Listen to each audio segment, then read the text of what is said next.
The Reichspräsidentenwahl, the presidential election of 1932, is coming up. Even though Germany is still affected by the Great Wall Street crash, we are preparing ourselves for the festivities of the presidential election. Several parties are running to become the party of the new president. The three main groups are the Independent Party, of whom the nominee is Paul von Hindenburg, the Nazi Party, of whom the nominee is Adolf Hitler, and the third party is the Communist Party, of whom the nominee is Ernst Thälmann. The Germans do not agree on the same party, but they do all know that the conditions Germany is in now have to improve. This forces the people to basically choose between the extreme right or the extreme left. Which political views do these parties represent? And how do these parties really influence the German population? In the next few episodes, we are going to give you the lowdown on what really happens behind the scenes during the elections. Today we are going to talk about how the German Nazi Party affects a Jewish vegetable shopkeeper. We will now switch over to our local reporter, Anita Schröder, in Berlin. Stay tuned. Guten Tag, my name is Anita Schröder. At the moment, I'm standing in front of a Jewish vegetable shop called Gemüseladen. Today I'm going to talk with a Jewish shop owner, Sarah Olsen. She'll give me her perspective on the contemporary political elections and just how much she supports our leading party, Hitler's SDAP. Stay tuned.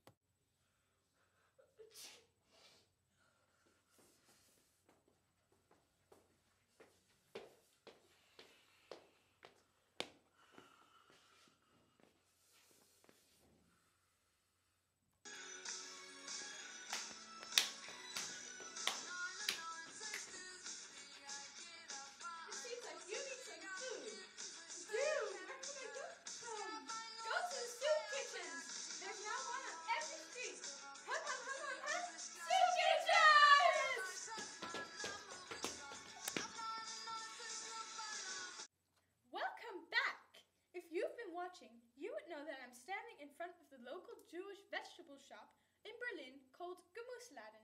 In there I will talk with the Jewish shop owner, Sarah Olsen, and find out about her current perspective on the contemporary elections. Ladies and gentlemen, Sarah Olsen! Hello, Anita Schröder! Hello! So Sarah, tell us, do you already know what party you're going to vote for? I've not decided for which party I'm going to vote for yet. However, I've been looking at several parties, their propagandas, and I've visited some speeches. Ah, okay. Have you come across any interesting speeches? Yeah, I've been to several. And the other day I went to the speech of Hitler from the Nazi Party in Dusseldorf.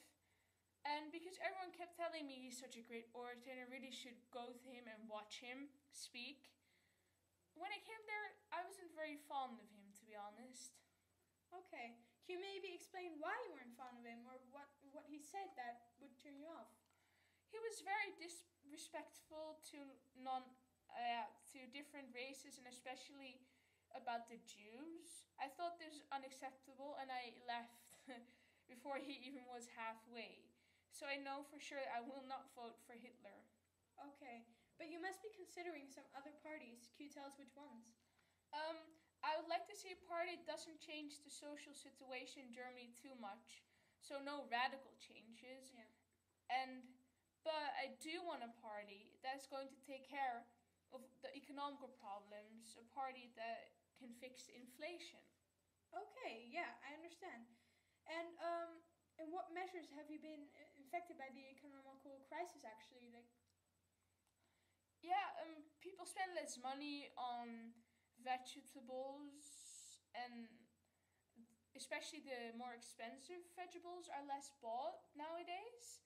Mm-hmm. And the amount of vegetables that the customers buy has decreased a lot. They now only get just enough vegetables for the whole family, so they take in all the fundamental vitamins, so no extra. Okay, but that still sounds a little bit strange in my ears because people's appetites don't change. I mean, you always need to eat vegetables in order to stay healthy, right? Yeah, exactly. But I guess their appetites don't change. In the worst cases, people just don't have enough money to buy enough food anymore. However, there's another huge reason why our shop is facing bankruptcy. We're Jewish, and one of the political parties running in the election is completely against Jews.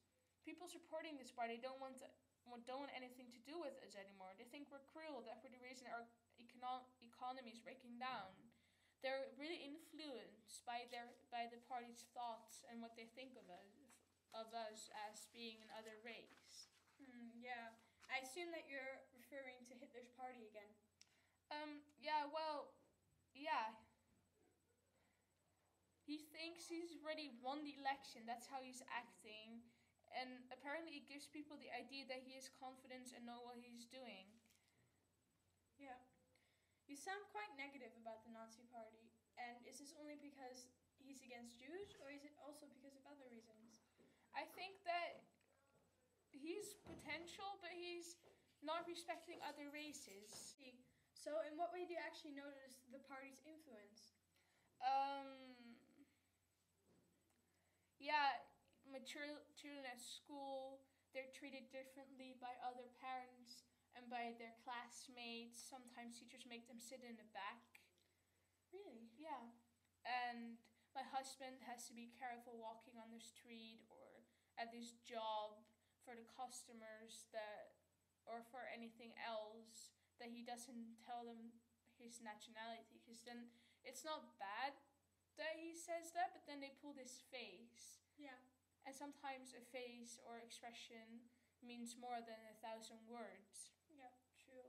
I can understand how you can feel a little bit isolated in these times when you have so many supporters of the SDAP hating you. And I'm very sorry for your troubles. But I just couldn't help but notice that your window was also broken in the front. I mean, was that from the storm last night, or was that another act of rebellion against Jews? I don't know. The only thing I know about it is that we found a stone next to our window the next morning. We don't know who did it, what their thought was behind it, because I can't just blame someone, because that isn't fair. Yeah. But I do have my suspicions. But on the other hand, it can also just be a teenager trying to have fun. I don't think it's funny, to be honest, but... Yeah, exactly. Well, Sarah Olsen, it has definitely been... I'm very honored to have met you and to hear your perspective on the political elections. And, I hope that SDAP supporters who are actually watching this, may realize how cruel it actually is to just, treat a religious person like the way that Hitler's treating the Jews right now. And, I hope that they see that you're just a very great person from the inside and from the outside. And just, yeah, I just hope that, they may change their minds about how they feel about Jews. So, thank you. It was my pleasure. I wish you all the luck during these hard times as well. Inflation and economy. Yeah. Hope it's gonna get better. Okay. Well, thank you very much. Bye. What a marvelous interview that was. I hope that this documentary has widened your eyes to the different perspectives that people have on the contemporary elections. Next week, we are going to talk with a keen SDAP supporter and see how he feels about the elections. Very opposite to what we have seen today, but we feel that every opinion must be heard. Don't forget to watch!